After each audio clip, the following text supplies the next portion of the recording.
The Signal chat was supposed to be secure.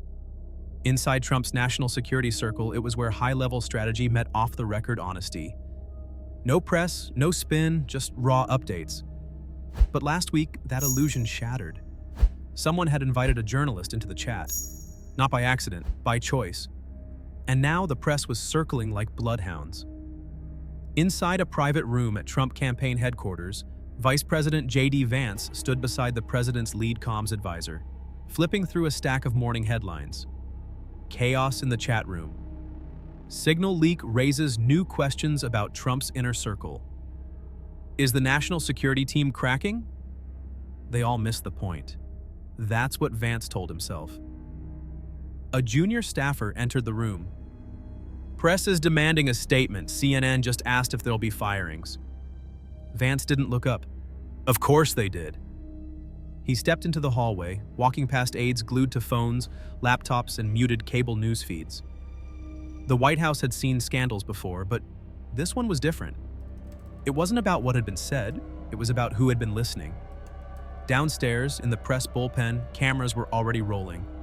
Vance stepped up to the podium, expression calm but voice laced with steel. Yes, there was an internal breach. Yes, a journalist was invited into a Signal chat that should have been secure. And yes, we take it seriously. He paused. The reporters leaned in.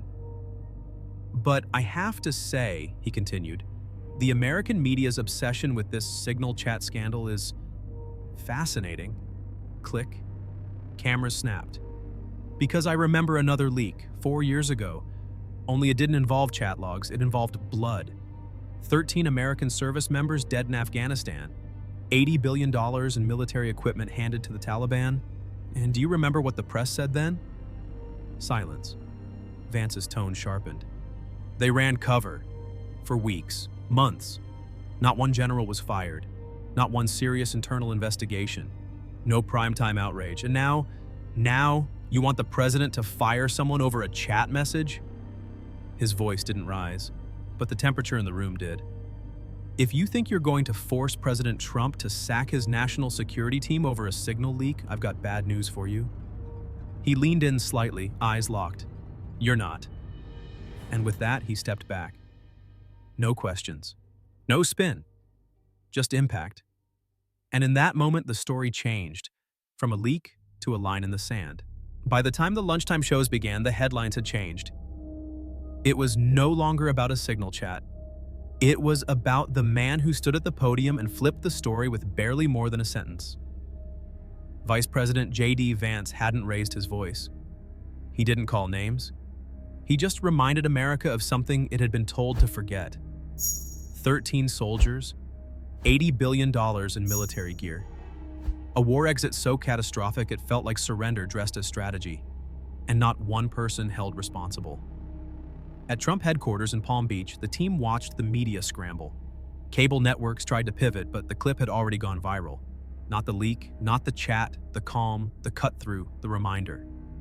Vance's words weren't fiery, but they struck deep. You want a resignation over a message in a chat room? Where was that energy when coffins came home from Kabul? In the comms war room, strategist Caroline sat in front of 6 monitors.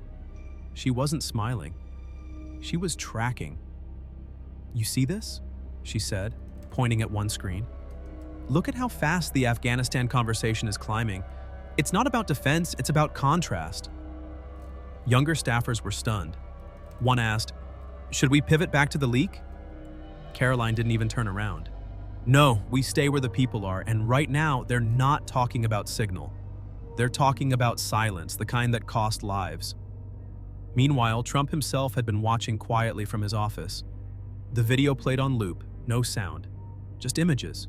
Kabul, the caskets, then the headlines. He finally leaned back and said just one thing. They gave us the opening, we're just walking through the door. That afternoon he posted, no caps lock, no rage, just a message. If a group chat is grounds for firing, what do you call 13 dead soldiers and a Taliban full of US weapons? The post exploded. But the most telling reaction came from the other side. Inside the White House, aides were rattled. A closed-door briefing turned tense. One advisor slammed his notes down and said, "How the hell are we back on Afghanistan?" Another responded quietly, "Because we never really answered for it." That's when the second shock dropped. A leak, but not from Trump's camp. An internal memo from the West Wing.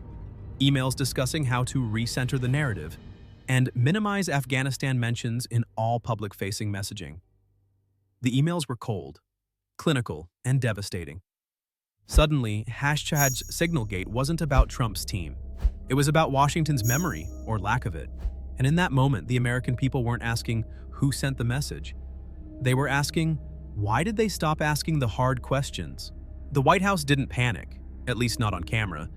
They called the Signal chat controversy a manufactured distraction. They sent out surrogates to hit the talk shows.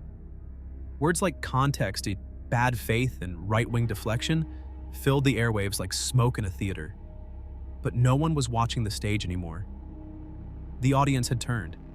Not just the base, not just the MAGA faithful, but the people in the middle, the ones who didn't chant at rallies or wear hats, but who remembered the footage from Kabul, who remembered the silence that followed. Inside the Biden communications war room, damage control turned into confusion. "How are we still talking about Afghanistan?" one staffer snapped. Another whispered, "Because we never actually talked about it." And that was the point. The Trump campaign hadn't changed the subject. They had returned to the one Washington tried to bury. In Florida, the Trump team kept things quiet. No victory laps, no gloating press releases. They let the moment breathe. Vice President Vance recorded a second video. No flag backdrop, no podium, just a wooden desk, a single overhead light, and a message. When 13 American soldiers die in a foreign airport because of political cowardice and no one is fired, that's not accountability. When $80 billion in military hardware ends up in the hands of terrorists and not one general loses a pension, that's not justice. And when the same media that buried all of it now demands blood over a leaked group chat, that's not journalism, that's theater. He paused. No music, just silence. This isn't about protecting a staffer, it's about protecting the truth. And no matter how long they try to bury it, we're not going to let them. It was posted at 8:03 p.m. By 8:12, it was trending on X. By 9 o'clock, Fox had run it 3 times. By 10 o'clock, CNN had cut to a panel debate. By midnight, it was unavoidable. But something else happened that night. A new leak. Not from Trump's side, but from within the Democratic House caucus.